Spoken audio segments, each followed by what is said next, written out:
জগন্নাথ বিশ্ববিদ্যালয়ে জুলাই অভ্যুত্থান দিবস উপলক্ষে আয়োজিত এক অনুষ্ঠানে দ্বিতীয় ক্যাম্পাস সহ বিভিন্ন দাবিতে প্লেকার্ড প্রদর্শনকে কেন্দ্র করে ছাত্রদল, যোগসু ও ছাত্রশক্তির নেতাকর্মীদের মধ্যে সংঘর্ষের ঘটনা ঘটেছে।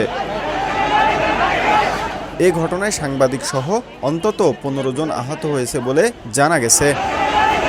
প্রত্যক্ষদর্শী ও সংশ্লিষ্ট সূত্রে জানা যায়, দ্বিতীয় ক্যাম্পাসের কাজ সেনাবাহিনীর কাছে হস্তান্তর, অস্থায়ী আবাসন প্রকল্প দ্রুত বাস্তবায়ন এবং মেডিকেল সেন্টার উন্নয়নের দাবিতে যোগসু ও ছাত্রশক্তির নেতাকর্মীরা প্লেকার্ড নিয়ে কেন্দ্রীয় মিলনায়তনে প্রবেশের চেষ্টা করেন।